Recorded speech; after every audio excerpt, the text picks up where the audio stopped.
Welcome to This Explainer. Let's jump right in and explore the fascinating biological realities of forensic taphonomy.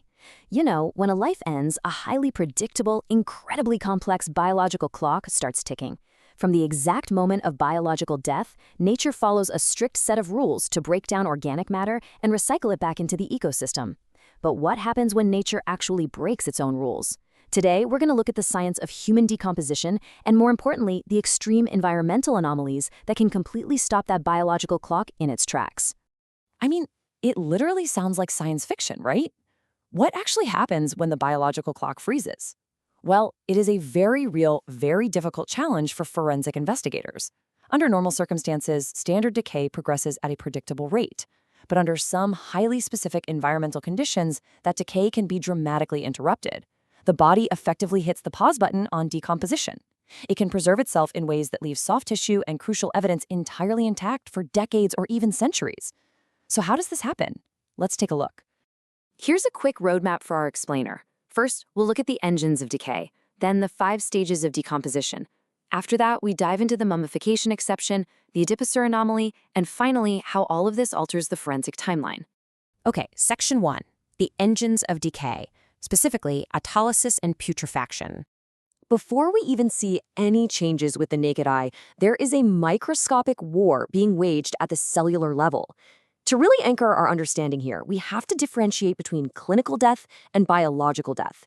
Clinical death, like cardiac arrest, can sometimes be reversed if you get prompt resuscitation.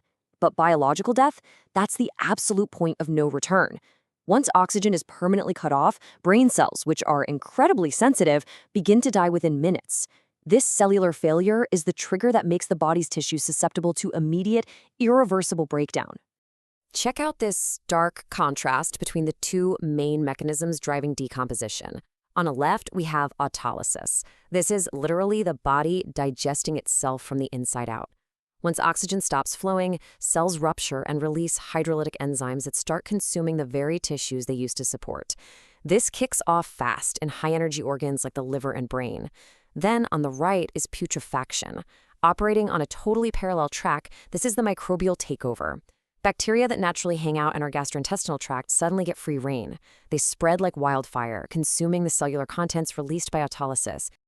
Moving on to Section 2, the 5 stages of decomposition. This gives us our standard biological timeline. Once autolysis and putrefaction really take hold, the body enters a highly recognizable, predictable sequence. This timeline right here is exactly what forensic investigators rely on to establish a baseline for normal decay. It starts with the fresh stage, immediately after death, progresses into the bloated stage as putrefaction sets in, moves into active decay, where you see mass tissue loss, advances to advanced decay as bones finally become exposed, and settles into the skeletal stage, which can take years or even decades to fully resolve. So the big takeaway is that each stage features vivid, macroscopic physical changes. In the fresh stage, we see temperature drops and muscle stiffening. That's your livor and rigor mortis.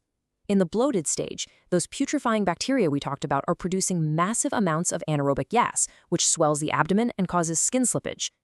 Active decay is marked by the actual rupturing of that skin, heavy insect activity, and tissue liquefaction. By advanced decay, remaining tissue caves in and insect populations shift as bone is revealed.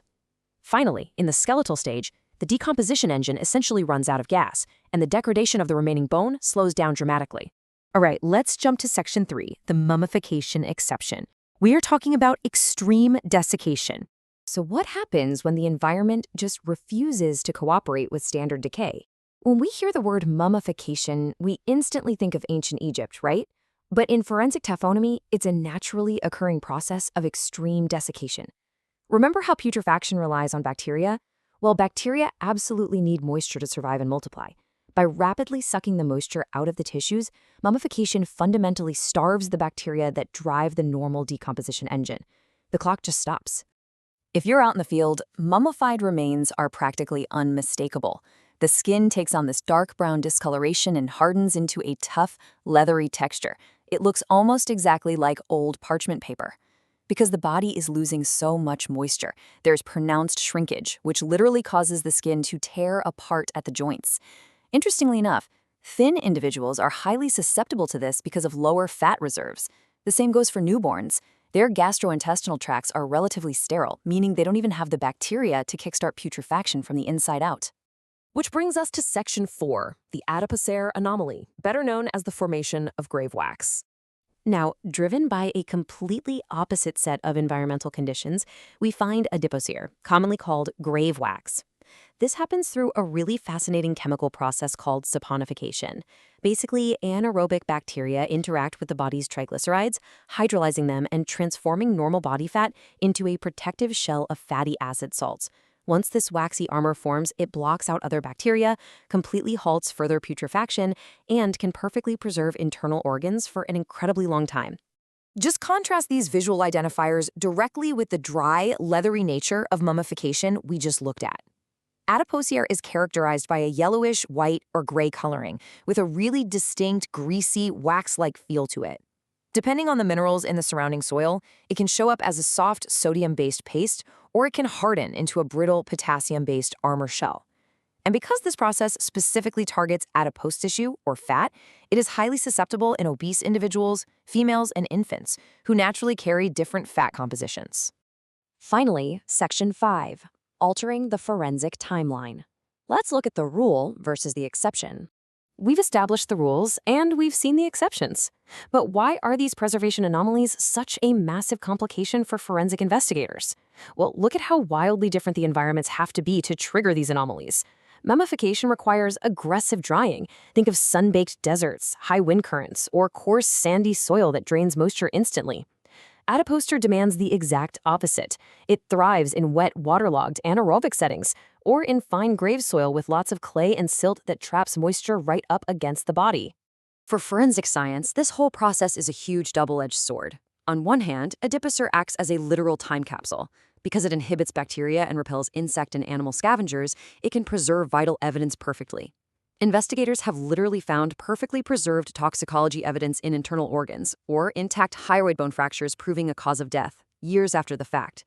But on the flip side, because it stopped the clock, it completely distorts the standard biological timeline we discussed earlier. Figuring out the post-mortem interval, the exact time since death, becomes an incredibly complex puzzle. Because these anomalies pause the biological clock, your standard insect and decay markers become totally unreliable. And it's not just the soil composition. Take Casper's rule, for instance. It tells us that a buried corpse decays 8 times slower than one on the surface. Grave depth, metallic coffins, or even heavy protective clothing restrict oxygen and trap moisture, accelerating adipocere rather than standard decay.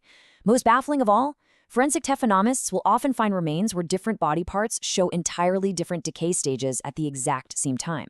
Like, imagine a mummified hand exposed to the dry air, while the torso is completely encased in adipocere underground. Crazy, right? We usually like to think that the biological clock of death is this rigid, unbreakable law of nature. But honestly, the environment holds the ultimate veto power. Those microscopic engines of autolysis and putrefaction are completely at the mercy of the soil, the moisture, and the air around them. So ultimately, how much does the environment dictate the final fate of our biology? It really leaves us pondering the intricate, delicate balance between the inevitable rules of human decay and the completely unpredictable, astonishing exceptions of nature. Thanks for joining me on this explainer. I'll catch you next time.